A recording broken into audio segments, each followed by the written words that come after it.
Assalamualaikum warahmatullahi wabarakatuh. Alhamdulillahi rabbil alamin wa bihi nasta'in ala umuri dunya waddin. Allahumma fassalli wa sallim wa barik wa karrim wa majjid wa azzim ala sayyidina wa habibina وشفيعنا ونور قلوبنا محمد الفاتح لما أغلق والخاتم لما سبق ناصر الحق بالحق والهادي إلى الصراط المستقيم وعلى آله وصحبه حق قدره ومقداره العظيم يا فتاح يا عليم. أما بعد. Para alim ulama, para kiai, para asatid, para habaib, para sesepuh, para tokoh masyarakat, wabil khusus hadir di tengah-tengah kita orang tua kita bersama Al-Habib Abdurrahman bin Mahdhar bin Abdurrahman bin Ali bin Abdurrahman Al-Habsyi. Begitu pula hadir di sini menemani saya adik saya Al-Habib Saleh bin Abdurrahman Al-Attas, Sayyid Al-Habib Habibi bin Habib Ridha bin Yahya, semuanya para habaib, para asatid, para kiai, para sesepuh, tidak dapat saya sebutkan namanya satu persatu tanpa mengurangi rasa hormat saya kepada beliau semua. Kita doakan mudah-mudahan habaib, ulama, asatid, kiai kita Allah panjangkan umurnya, Allah sehatkan badannya, Allah lapangkan rezekinya, Allah gabul hajat-hajatnya. Amin ya Rabbal. Tidak lupa pula salam penghormatan kami sampaikan kepada segenap panitia penyelenggara yang telah bersusah payah menyelenggarakan acara pada malam hari ini. Jazahumullahu khairal jaza. Mudah-mudahan panitia dan semua yang ikut andil mensukseskan acara ini mendapatkan ganjaran sebesar-besarnya dari Allah Subhanahu wa taala. Dan salam penghormatan yang paling istimewa saya hadiahkan kepada hadirin hadirat, muslimin muslimat, mukminin mukminat, semua angkat tangannya kita minta kepada Allah. Mudah-mudahan tidaklah kita keluar dari tempat ini kecuali semua dosa kita diampuni oleh Allah. Yang sakit Allah angkat penyakitnya, Allah sehatkan badannya. Semua yang hadir dilapangkan rezekinya, digabul hajat-hajatnya. Amin ya Rabbal. Ini saya lihat kebalik ini. Yang laki di bawah tenda, yang ibu-ibu malah kehujanan. Betul?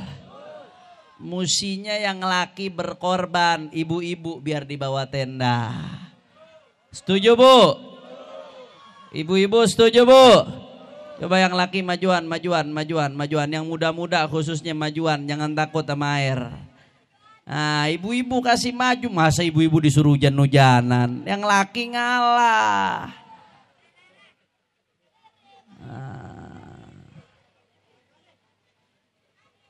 Ibu-ibu dalam hatinya pada ngomong syukurin loh.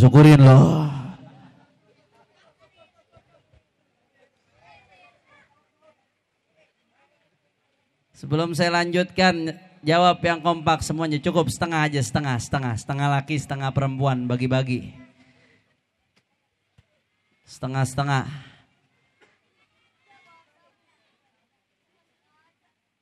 Cukup? Sebelum saya lanjutkan nih, hujan terus turun, kira-kira lanjut atau jangan? Orang semangat jawabnya lanjut atau jangan? Yakin? Betul. Takbir. Saudara, alhamdulillah pada malam hari ini kita sama-sama berkumpul tidak lain dan tidak bukan di dalam rangka mengagungkan baginda Nabi besar Muhammad sallallahu alaihi wasallam. Saudara, saat ini kita berada di bulan Rajab, betul? Di bulan Rajab ada satu kejadian besar, yaitu kejadian Isra dan Mi'rajnya baginda Nabi besar Muhammad Saudara, di balik kisah Isra Mi'raj ada banyak hikmah yang bisa dipetik. Ada banyak ibar, pelajaran. Ada banyak ahkam, hukum-hukum yang bisa dipetik dari pelajaran Isra Mi'rajnya baginda Nabi besar Muhammad. Di antara sekian banyak pelajaran Isra Mi'raj Nabi, yang paling menonjol adalah pelajaran iman. Dari mana kita bisa belajar pelajaran iman, saudara? Ketika Rasulullah melakukan Isra dari Masjidil Haram ke Masjidil Aqsa, sebagaimana tertuang dalam Al-Quran, Subhanalladzi asra bi'abdihi layla minal masjidil harami ilal masjidil aqsa alladzi barakna haulahu ila akhiril ayah.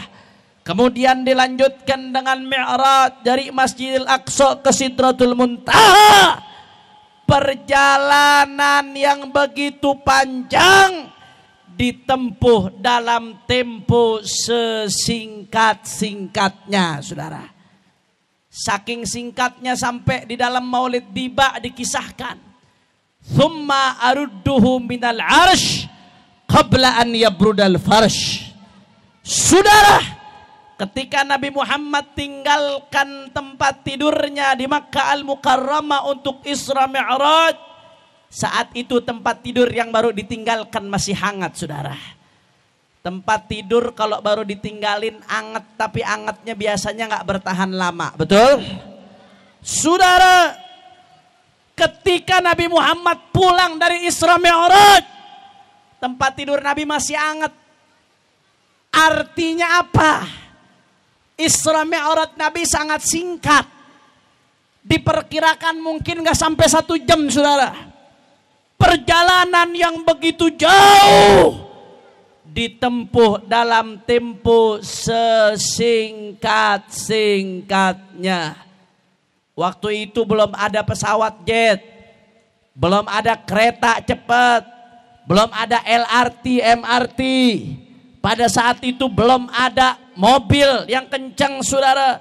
Kendaraan yang ada saat itu adalah onta dan kuda. Makanya ketika Nabi sampai ke Makkah Al-Mukarramah, Nabi ceritakan itu kepada orang-orang Quraisy.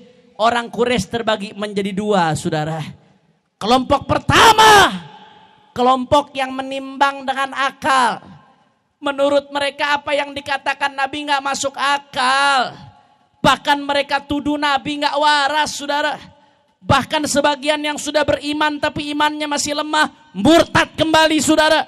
Ibadallah, kelompok ini mengatakan kepada Nabi, "Hei Muhammad, nadribu akbadal ibil ilaihi syahra wa tadda'i annaka ataitaha fi lailah."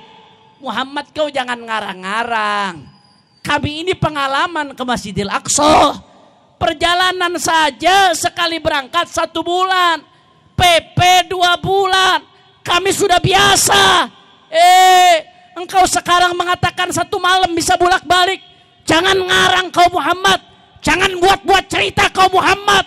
Saudara, mereka ukur apa yang dikabarkan oleh Nabi dengan akalnya, saudara. Akhirnya apa yang terjadi? Akhirnya mereka ingkar, kufur, sebagian murtad, dan celaka dunia akhirat. Na'udzubillah min. Ada kelompok kedua. Kelompok kedua ini para orang-orang yang beriman. Wa fi muqaddimatihim Sayyidina Abu Bakar As-Siddiq.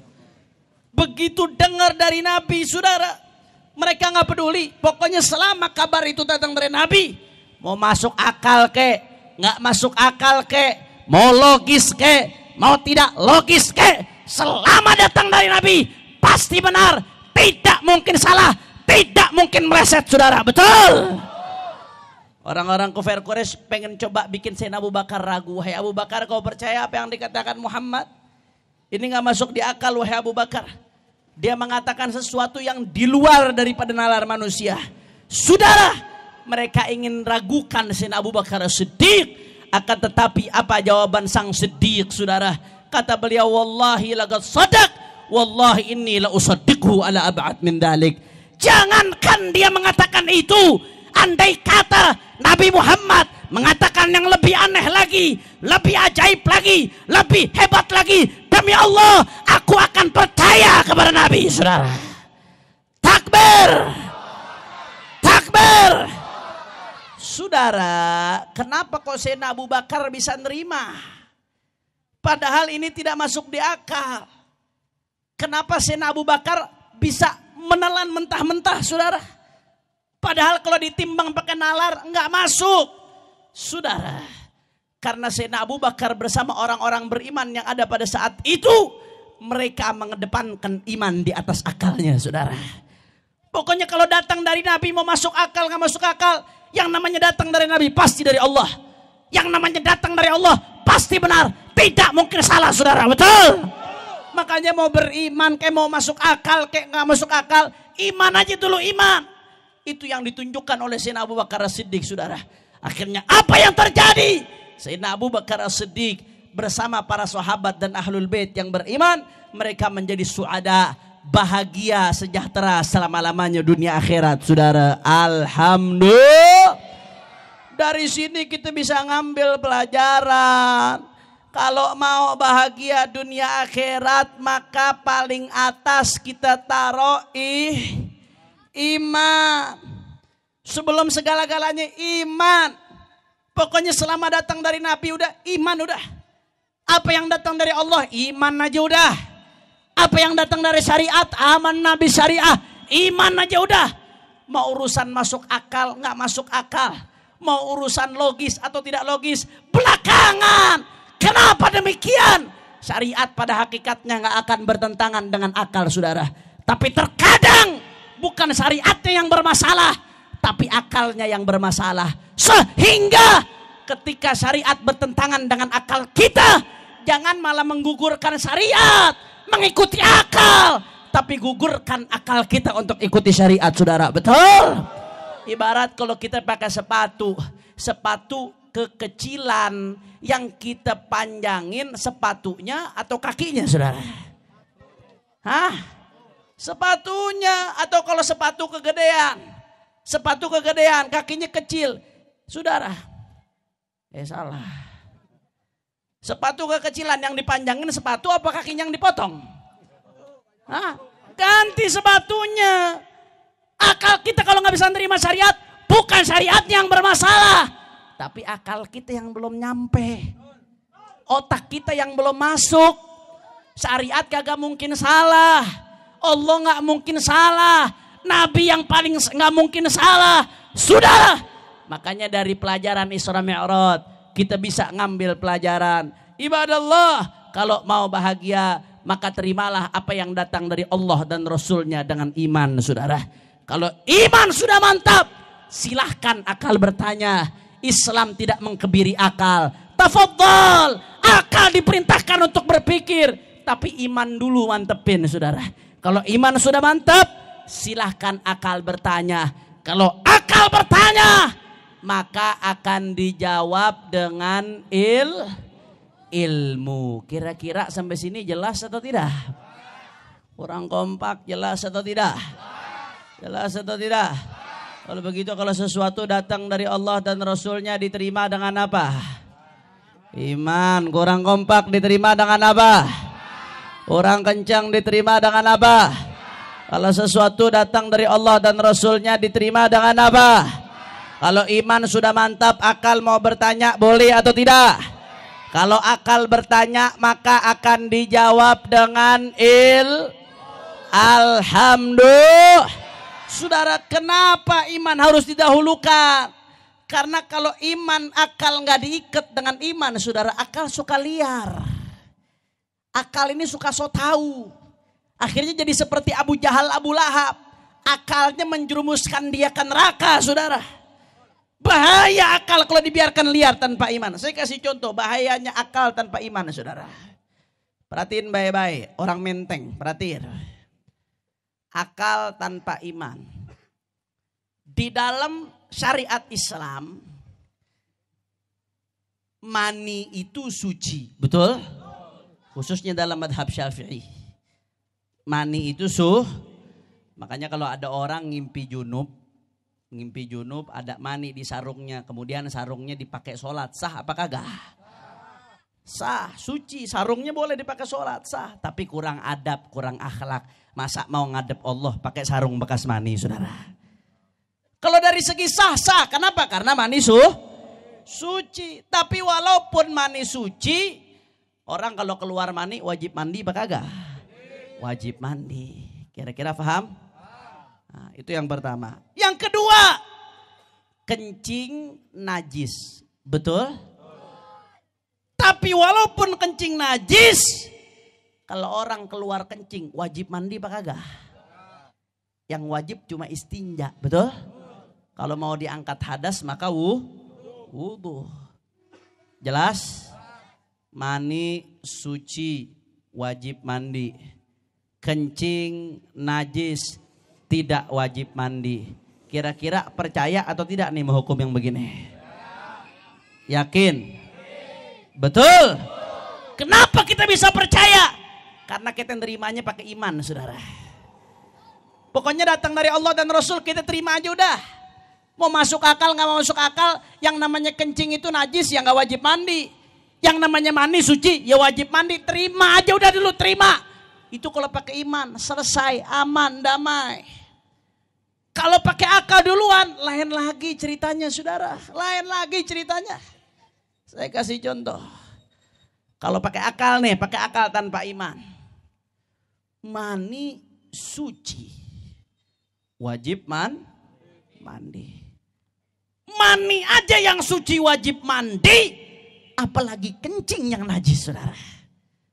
Lebih wajib lagi buat mandi. Mani suci wajib mani aja yang suci wajib mandi. Apalagi kencing yang najis. Lebih wajib lagi buat mandi, saudara. Masuk akal apa kagak? Jadi setiap kencing wajib mandi. Lu kagak masuk mikir juga kagak loh. Bocah bener-bener dah. Gue doain bininya 4 semua insya Allah nih. Amin ya robbal. Tinggal ibunya ngegerutu di belakang. Masuk akal apa kagak tadi tuh? Mani aja yang suci wajib mandi, apalagi kencing yang najis. Kalau pakai akal-akalan kan begitu, saudara. Jadi kalau mau pakai akal-akalan, setiap kali kita kencing, maka mesti mandi. Sehari berapa? 7 kali kencing, 7 kali mandi, jadi mujair, saudara. Itu kalau pakai akal tuh, tanpa iman. Atau sebaliknya, kencing itu najis, tidak wajib mandi. Kencing aja yang najis nggak wajib mandi, apalagi mani yang suci nggak usah pakai mandi. Cukup wudu, cukup istinja. Kencing aja najis nggak wajib mandi, apalagi mani yang nggak wajib mandi. Ini kalau pakai akal begini nih. Yang halal jadi haram, yang haram jadi halal, yang wajib jadi nggak wajib, yang wajib jadi wajib, yang nggak wajib jadi wajib, saudara. Diputar-putar itu hukum. Kenapa?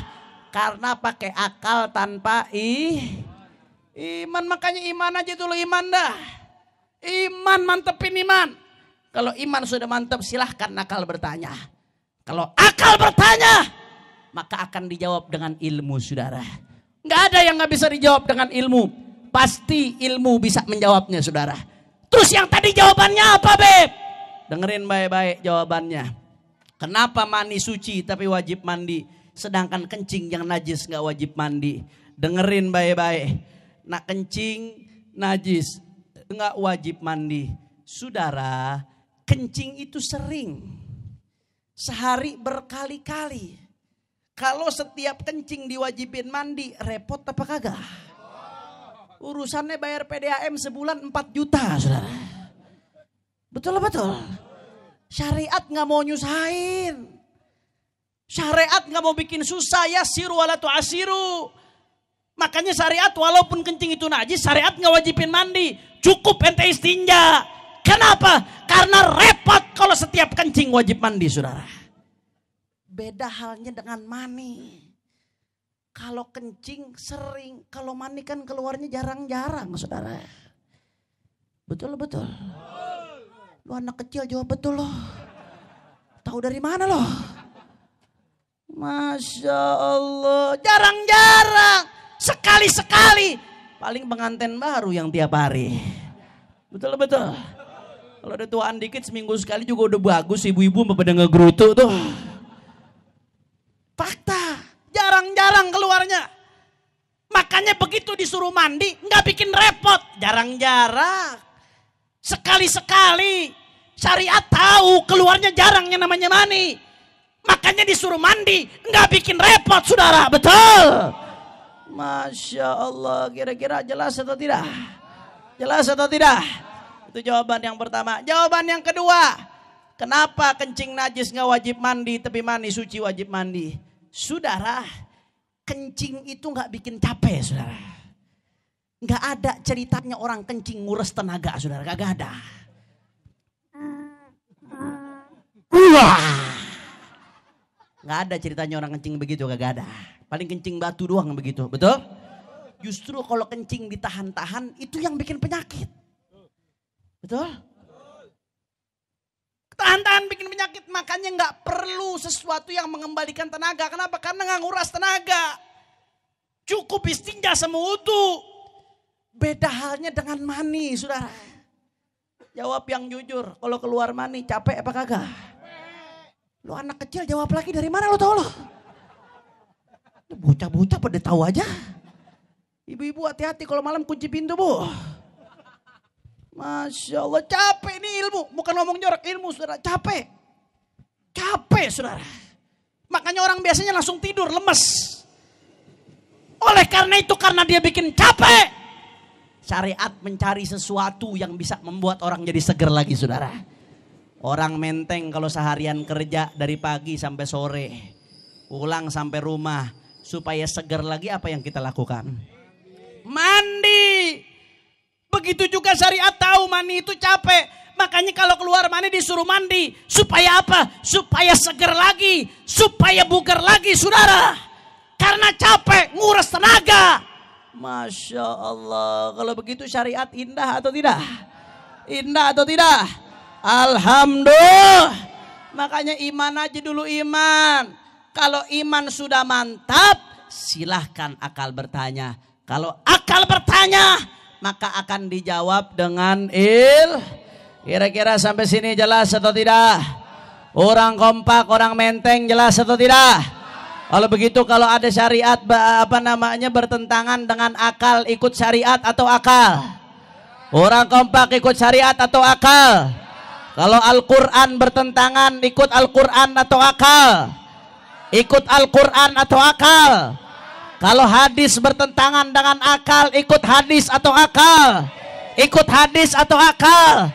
Kalau ada yang datang dari Allah dan Rasulnya juga datang dari syariat, diterima dengan apa? Orang keras diterima dengan apa? Kalau iman sudah mantap, akal bertanya, boleh atau tidak? Kalau akal bertanya, maka dijawab dengan Dijawab dengan siap beriman dengan Allah, siap beriman dengan Nabi, siap beriman dengan syariat. Semua menteng angkat tangannya, takbir. Takbir. Sallu ala Nabi. Masya Allah. Makanya ada satu murid nanya sama Kiai, Kiai saya mau nanya nih urusan akal-akalan nih. Kiai saya mau nanya apa lu tong? Iya Kiai, saya bingung nih Kiai. Orang kan kalau kentut batal wudu ya Kiai ya. Iya betul. Ini pertanyaan saya Kiai. Yang kentut pantat, kenapa yang dibasuh muka Kiai? Pertanyaannya masuk akal apa kagak? Hah? Masuk akal. Yang kentut pantat, kenapa yang dibasuh muka? Untung kiainya pinter, saudara. Kiainya nanya balik ke muridnya, tong gue mau nanya malu lo kalau kentut malu apa kagak? Iya malu Kiai. Yang malu muka apa pantat? Muka Kiai. Makanya muka lu dicebokil. Masya Allah. Makanya iman aja udah iman. Hati-hati, hati-hati. Jangan terbawa orang-orang jahiliyah zaman Nuh, saudara. Jahiliyah milenial yang mengedepankan akalnya di atas iman, saudara. Yang mengedepankan akalnya di atas Al-Quran, yang mengedepankan akalnya di atas hadis, yang mengedepankan akalnya di atas syariat. Saudara, pada prinsipnya syariat itu tidak bertentangan dengan daripada akliyat. Akan tetapi terkadang bukan syariat yang bertentangan, tapi akal kita yang belum bisa menjangkau, saudara. Otak kita yang belum bisa menjangkau. Maka bagaimana caranya? Maka caranya supaya selamat iman. Alhamdulillah. Terakhir sebelum saya tutup ceramah saya, saudara, karena masih ada 2 tempat lagi ibadallah. Sebelum saya tutup ceramah saya pengen kabarin umat Islam, saudara-saudara kita yang ada di India saat ini mengalami penindasan yang begitu luar biasa, saudara. Diskriminasi ini sebetulnya sudah berjalan beberapa tahun, tapi hari-hari ini menyampai puncaknya, saudara. Rumah-rumah saudara kita muslimin yang ada di India dibakar, saudara. Banyak di antara mereka yang dibunuh, banyak yang luka-luka, banyak yang diserang. Saudara, ibadallah, kita umat Islam tidak bisa tinggal diam. Kalau kita diam, apa yang mau kita jawab di hadapan Rasul sallallahu alaihi wasallam? Makanya kita lakukan apa yang kita lakukan. Apa yang bisa kita lakukan, saudara. Apa yang bisa kita lakukan? Di Jakarta ada kedutaan besar India, saudara. Itu adalah sarana kita untuk menyampaikan aspirasi, untuk menyampaikan protes, untuk menyampaikan ketidakterimaan kita terhadap pembantaian yang dilakukan kepada saudara-saudara kita di India. Saya mau tanya umat Islam, saudaranya di India dibantai, terima atau tidak? Saudaranya di India dibunuh, terima atau tidak?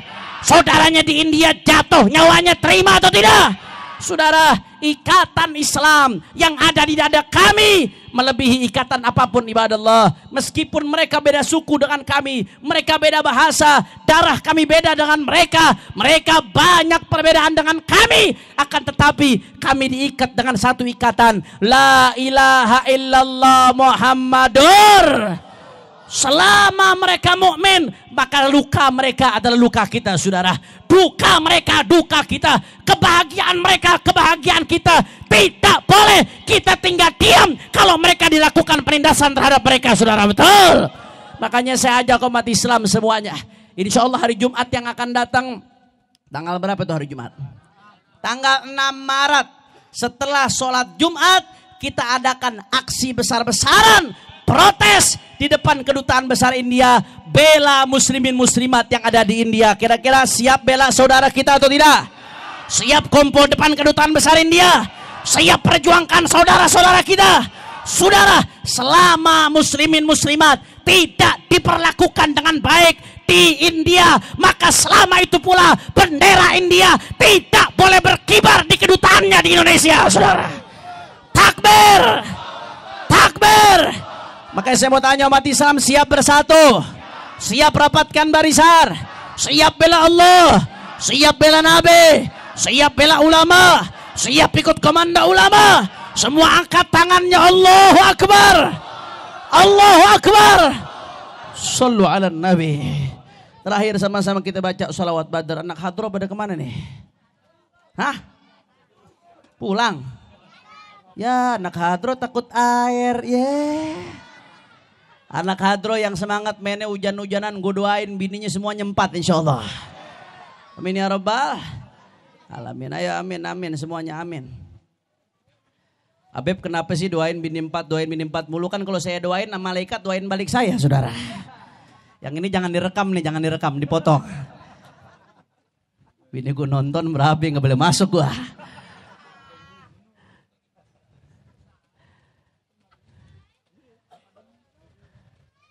Ayo, Bu Bakar jangan bilang-bilang mama nanti ya.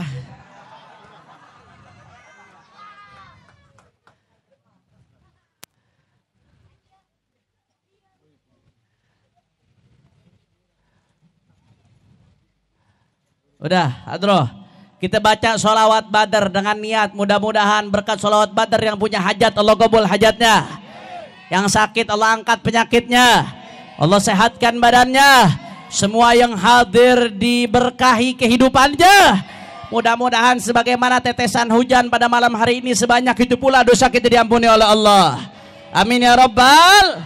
Ayo sama-sama semuanya baca sholawat Badar yang keempat. Keluarkan suaranya. Ada mic gak? Satu lagi, mic satu lagi coba. Mic satu lagi. Ada. Nah, Bu Bakar baca Bu. Nah.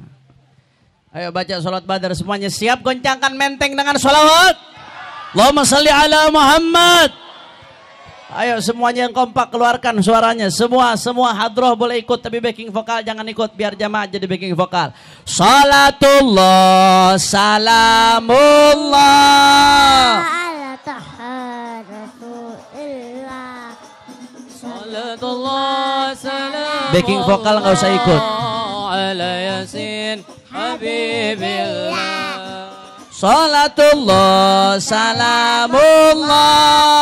Ala taha Rasul. Keluarin suaranya semua untuk Rasulullah. Yasin. Habibillah. Angkat minta. Sawassalna bismillah wa bil hadi. Rasulillah. Allah tawassalna bismillah wa bil hadi Rasulillah. wa kulli mujahidin lillah bi ahlil. Ya Allah salatullah Allah taha Rasul. assalatu wassalamu alaika ya Rasulullah.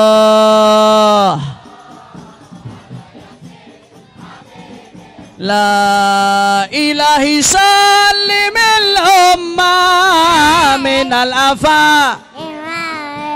Allah ilahi salimil umma minal afa wan nigma wa min hammin wa min humma bi ahlil. Ya Allah salatullah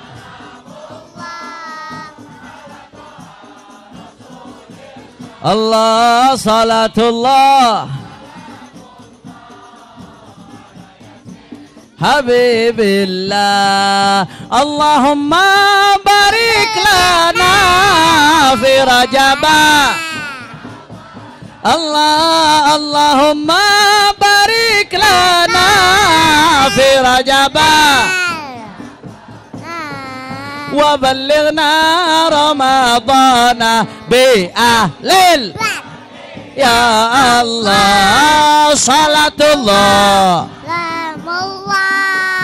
ala taha Rasulillah salatullah.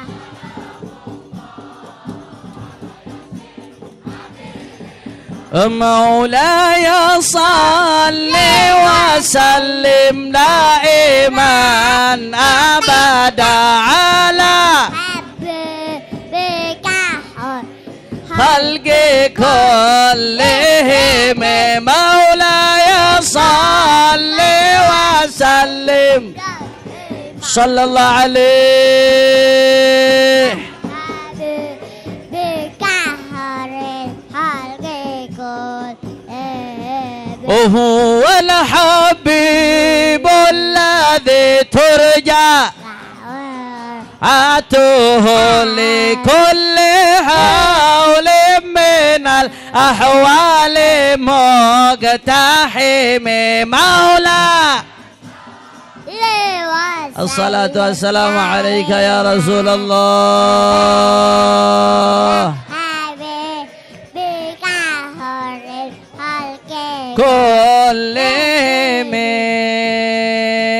Saya mau nanya, orang Menteng mau nggak digobul hajatnya? Mau diangkat derajatnya? Mau dihapus dosanya? Semua angkat tangan, keluarkan suaranya semua. Ya Rabbi bil Mustafa balik maqasidana waghfir lana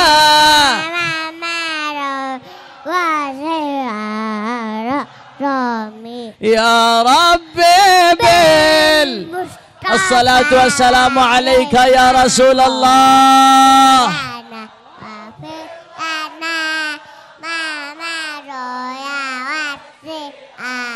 Sekali lagi. Ya Rabbi bil Mustafa balik maqasidana waghfir lana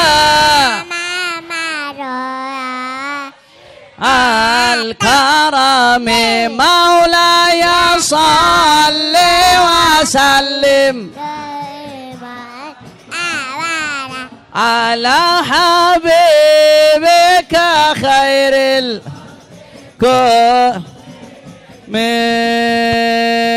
sallu ala nabi. Takbir, takbir, takbir. Sallu ala nabi. Allahumma salli wa sallim barik alaihi. Allahumma ja'al jam'ana hadha jam'an marhuma wa tafarruqana min ba'dihi tafarruqan ma'suma wa la taj'al ahadan fina wala minna wala ma'ana syaqyan wala mahruma.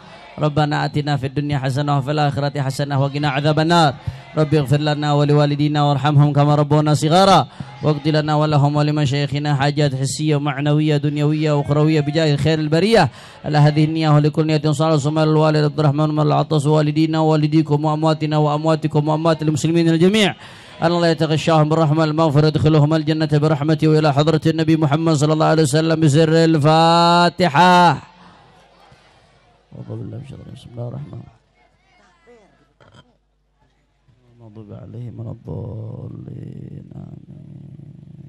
Ayo. Ini saja dari saya. Mudah-mudahan yang sedikit ini yang saya sampaikan bisa bermanfaat. Mohon maaf kalau ada salah-salah kata dan saya izin langsung pulang. Saya minta izin langsung pulang. Jamaah jangan bubar sampai acara ditutup sampai selesai. Insya Allah saya izin langsung pulang karena masih ada 2 acara lagi di Tenabang dan di Tangerang. Doakan panjang umur sehatul afiat insya Allah. Ini saja dari saya. Wassalamualaikum warahmatullahi wabarakatuh.